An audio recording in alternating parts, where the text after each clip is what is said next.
मेरा सवाल ये है, मैंने हज के पैसे जमा करा दिए तो क्या उनके ऊपर ज़कात है, देनी पड़ेगी? और दूसरा सवाल ये है कि मैं रमजान में ज़कात निकालता हूँ, क्या दिन फिक्स करना जरूरी है कि इसी दिन निकाली जाए या इस तारीख मैं निकालता हूँ, मतलब रमजान में किसी दिन भी निकाल देता हूँ, क्या ये ठीक है?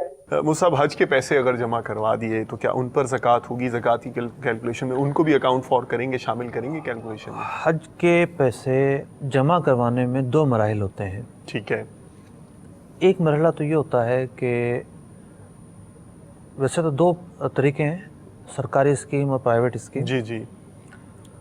तो एक मरहला तो ये होता है कि वो पैसे अभी पाइपलाइन में होते हैं। ठीक है। जैसे ये प्राइवेट वाले होते हैं, कार्बन वाले, जी जी, ये बहुत शुरू से ही मुहिम चलाना शुरू कर देते हैं, ठीक है, कैंपेन लॉन्च कर देते हैं और लोग जो हैं वो जमा करवाना शुरू कर देते हैं। दुरुस्त, ठीक है। लेकिन जहाँ जमा करवाने हैं ये बहुत उस तक बाद नहीं में, पहुँच होते। ठीक है, बहुत बाद में करवाते हैं। ओके ओके, और उससे पहले कोई शख्स जो है ना अपना पैकेज वापस भी ले सकता है। ठीक, कोई मसला हो गया, ये है या वो है, रकम वापस दे दीजिए। वापसी की सूरतें मुमकिन होती हैं। Okay okay. फिर एक सूरत ये होती है कि अब वो दरवाज़ा बिल्कुल बंद हो गया। अब अगर वापसी मिसाल किसी का इंतकाल ही हो जाता है या कोई ऐसी सिचुएशन हो जाती है तो फिर एक बाकायदा एक कानूनी मराहिल से गुजरना पड़ता है। और अब मुझे भी तफसील नहीं पता क्या क्या मामला होते हैं, लेकिन इतना पता है कि अब वापसी जो है ना वो के लिए बड़े ही जतन करने पड़ते हैं। ठीक है। तो जब तक वो रकम पाइपलाइन में है और वो जो मुतल्लिका जिनसे सर्विसेज लेनी है उन्होंने वो नहीं ली, जी जी, या उनमें पैसों की अदायगी नहीं की उन्होंने, तो उस वक्त तक तो वो काबिल वापसी ही समझ में आते हैं। सही।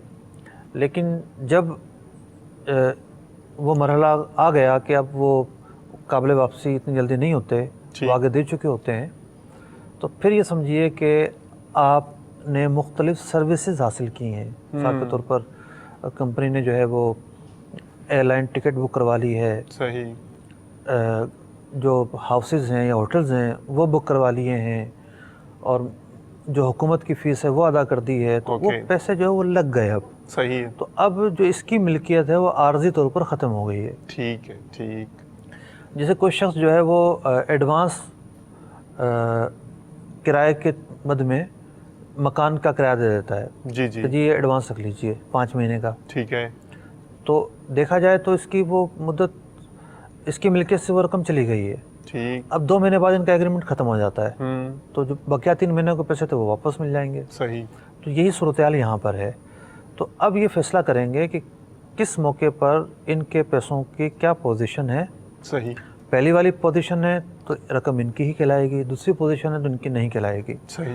अब आ जाते हैं दूसरे सवाल पर। किसी शख्स को ये इख्तियार नहीं है कि वो अपनी मर्ज़ी से जो दिन चाहे मुंतखब करे। ओके।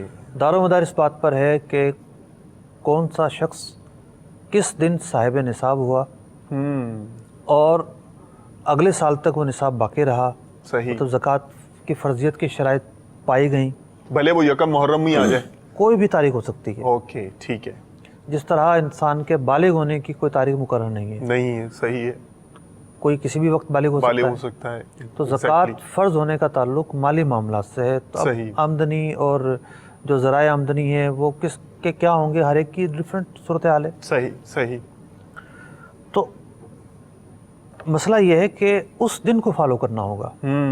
तो अब जो हज वाली रकम है अब इस पर आ जाते हैं। सही। तो अगर वो तारीख आई नहीं है तो कोई मसला ही नहीं है। सही। अगर सूरत हाल ये है, मिसाल के तौर पर शाबान में जो है वो पैसे इन्होंने अदा किए हैं हज के लिए, और यकम शाबान को इनकी ज़कात की फ़र्जियत का जो साल है वो पूरा होता है। ठीक है।